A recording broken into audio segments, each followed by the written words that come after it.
media 18 ষ্টুডিঅ'ত পৰস্মিতা গোস্বামী আৰম্ভণিত এক ব্ৰেকিং নিউজ কোভিডৰ বাবে পিছুৱালে HSLC পৰীক্ষা 11 মেত অনুষ্ঠিত নহয় মেট্ৰিক পৰীক্ষা স্বাস্থ্য বিভাগৰে পৰৱৰ্তী পৰীক্ষাক লৈ আলোচনা কৰিব সেবাই পৰৱৰ্তী সময়ত ঘোষণা কৰা হ'ব পৰীক্ষাৰ নতুন সূচী বা নতুন দিন সেবাৰ অধ্যক্ষ ৰমেশ চান্দ জৈনে জনালে কথা পুনৰবাৰ জনাইছো যে কোভিডৰ বাবে বৰ্তমান পিছুৱাই দিয়া হৈছে মেট্ৰিকৰ পৰীক্ষা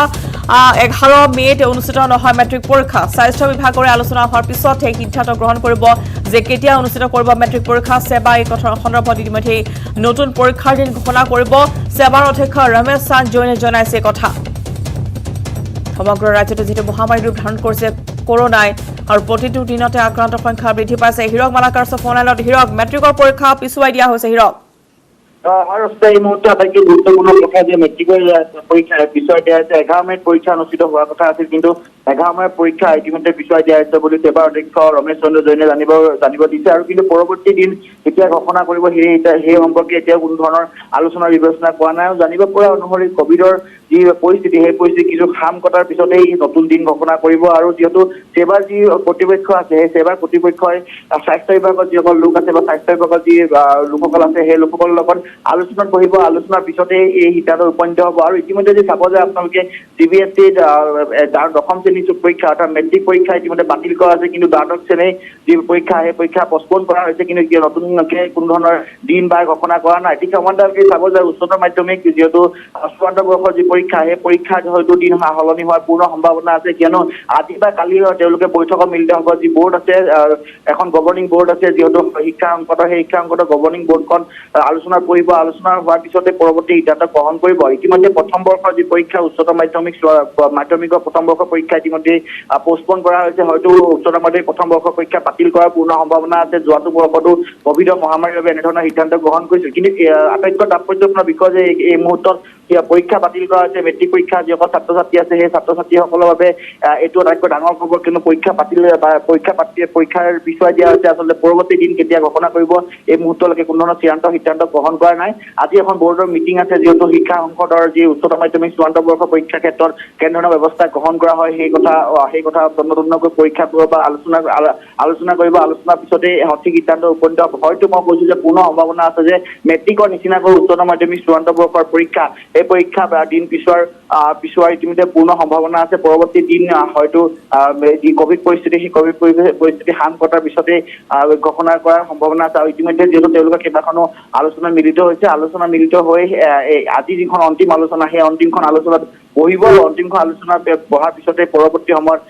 তেওঁলোকে কি সিদ্ধান্ত গ্ৰহণ কৰিব এই সম্পৰ্কে সংবাদ মাধ্যমৰ অৱগত কৰিব ৰশ্মিতা নিশ্চয়কৈ ধন্যবাদ জনাইছো হিৰক মালাকাৰ আপুনি সিদ্ধান্ত জনোৱাৰ বাবে পৰৱৰ্তী সময়ত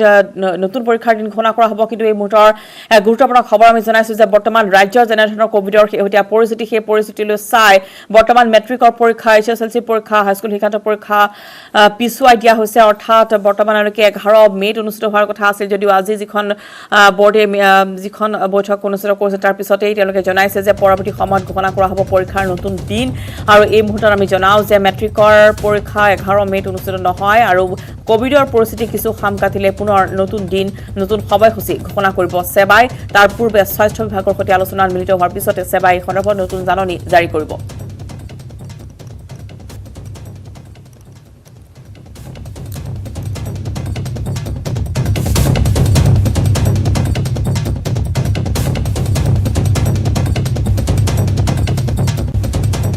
আৰু ফলে মুখ্যমন্ত্ৰীৰ বাসগৃহত পুৱাৰ পৰা আগমন নৱ নিৰ্বাচিত বিধায়কৰ মুখ্যমন্ত্ৰীৰ বাসগৃহত বিজেপিৰ সাংগঠনিক সম্পাদক ফণী শৰ্মা প্ৰমোদ বড়ো সহ UPPLৰ 6 বিধায়কৰ মুখ্যমন্ত্ৰীৰ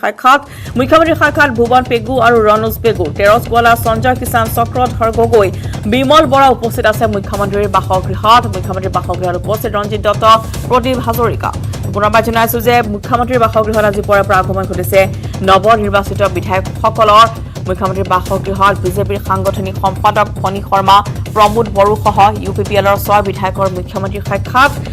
সাক্ষাৎ কৰে ভুৱন পেগু আৰু ৰনোজ পেগুৱেও তেৰছ গোৱালা সঞ্জয় কিষাণ চক্ৰধৰ গগৈ বিমল বৰা উপস্থিত হৈছেহি মুখ্যমন্ত্ৰীৰ বাসগৃহত উপস্থিত থাকে ৰঞ্জিত দত্ত প্ৰদীপ হাজৰিকা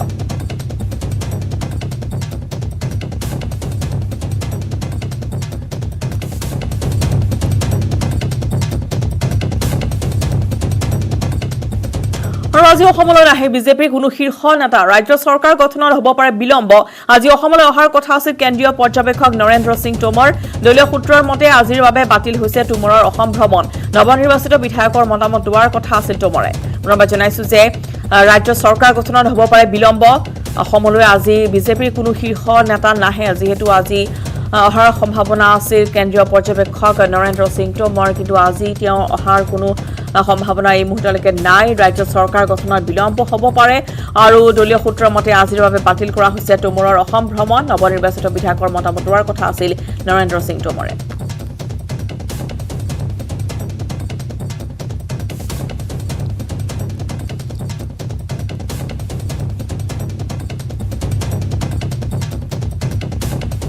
দিল্লীয়ে সকলো নিৰ্ণয় কৰিব কেতিয়া শপত গ্ৰহণ হ'ব সেয়া নিৰ্ণয় কৰিব দিল্লীয়ে পৰ্যবেক্ষণৰ বাবে সংসদীয় কমিটিৰ শীৰ্ষ নেতা আহিব পাৰে গুৱাহাটীলৈ 2 দিনতে সকলো সিদ্ধান্ত ল'ব এই মন্তব্য মন্ত্ৰী হিমন্ত বিশ্ব শৰ্মাৰ যিমান আশা কৰিছিলোঁ সিমানে পাইছোঁ ৭৬খন পাম বুলি ভাবিছিলোঁ ৭৫খন পাইছোঁ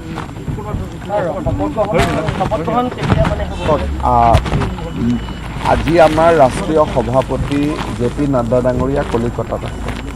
গতিকে মই নাভাবোঁ যে আজিৰ দিনটোত কিবা বৈঠক অনুষ্ঠিত হ'ব গতিকে অহা কালি পৰহিৰ ভিতৰতেই হ'ব এনেকুৱা মোৰ ধাৰণা কিন্তু গোটেই কথাবিলাক যিহেতু দিল্লীৰ পৰাই হ'ব গতিকে আমি অপেক্ষা কৰিব লাগিব সংসদীয় বোৰ্ডৰ সভাটো দিল্লীতহে হ'ব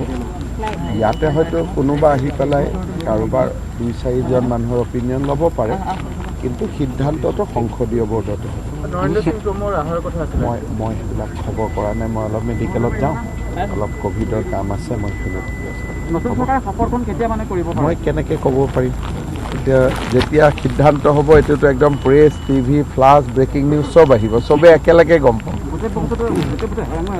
মই নাভাবোঁ হেং হৈ আছে বুলি পৰহি ৰিজাল্ট দিছেহে মাত্ৰ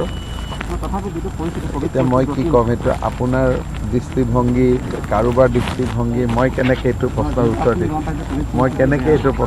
দিম কওকচোন মই কি কৰিম কওকচোন এইটো প্ৰশ্নৰ উত্তৰ মই কেনেকৈ দিম কওক নাই মই কেনেকৈ উত্তৰ দিম ইমান অসম চৰকাৰৰ মন্ত্ৰী আছে সকলোকে এবাৰ প্ৰশ্নটো কৰি লওক বিজেপি বিধায়ক বিশ্বজিৎ দৈমাৰীৰ তাৎপৰ্যপূৰ্ণ মন্তব্য মুখ্যমন্ত্ৰীৰ কেন্দ্ৰীয় কোনো আলোচনা হোৱা নাই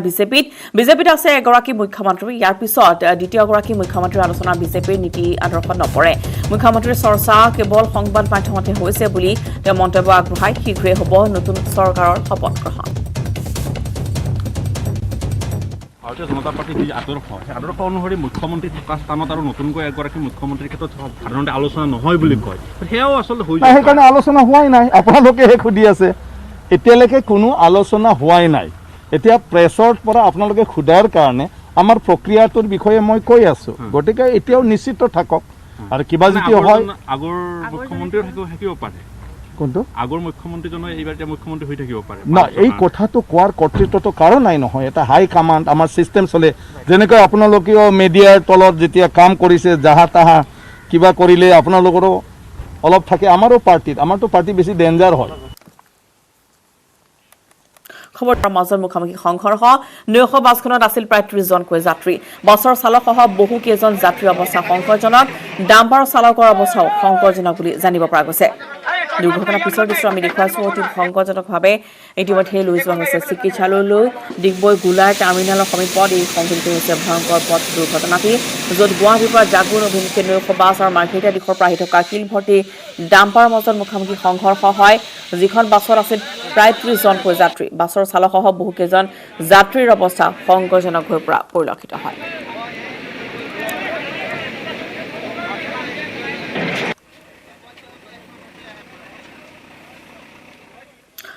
আৰু ব্ৰেকিং নিউজ ছিকিমত পূৰ্বতকৈ অধিক কঠোৰ হৈ পৰিছে কোভিড বিধি পুৱা 10 বজাৰ পৰা বিয়লি 4 বজালৈ দোকান পোহাৰ খোলাৰ অনুমতি লগতে নৈশ সান্ধ্য আইনো জাৰি কৰিছে প্ৰশাসনে বিয়লি 5 বজাৰ পৰা পুৱা 9 বজালৈ নৈশ সান্ধ্য আইন জাৰি 6 মেৰ পৰা 16 মেলৈ জাৰি এই নতুন নিৰ্দেশনা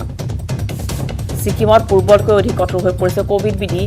আৰু ছিকিমত পুৱা 10 বজাৰ পৰা বিয়লি 4 বজালৈ দোকান পোহাৰ খোলাৰ অনুমতি দিয়া হৈছে কিন্তু লগতে নৈশ সান্ধ্য আইনো জাৰি কৰিছে প্ৰশাসনে বিয়লি 5 বজাৰ পৰা পুৱা 9 বজালৈ নৈশ সান্ধ্য আইন জাৰি কৰা হৈছে 6 মেৰ পৰা 16 মেলৈ জাৰি এই নতুন নিৰ্দেশনা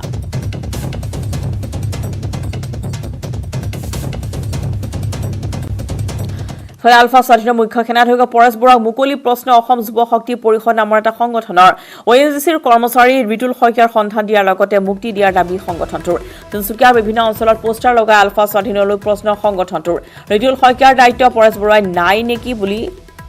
প্ৰশ্ন উত্থাপন কৰে আলফা স্বাধীন কোন স্তৰত আছে বুলি প্ৰশ্ন সংগঠনটোৰ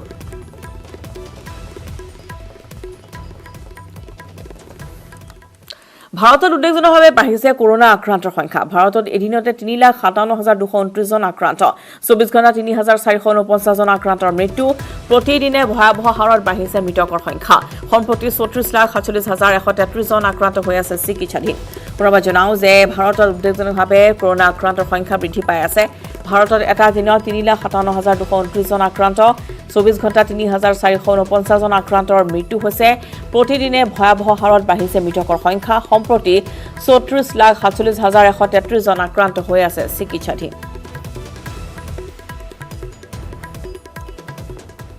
ৰাজ্যত ভয়াৱহ ৰূপত কৰোনাৰ সংক্ৰমণ সোমবাৰে অসমত 4,489 গৰাকী কৰোনাত আক্ৰান্ত হৈছে কামৰূপ মেট্ৰত কৰোনাত আক্ৰান্তৰ সংখ্যা হৈছে 1,645 গৰাকী সোমবাৰে অসমত কৰোনাত মৃত্যু হৈছে 29 গৰাকী লোকৰ ৰাজ্যত কৰোনা আক্ৰান্তৰ হাৰ 8.02% ৰাজ্যত কৰোনা আক্ৰান্তৰ আৰোগ্যৰ হাৰ হৈছে 88.91%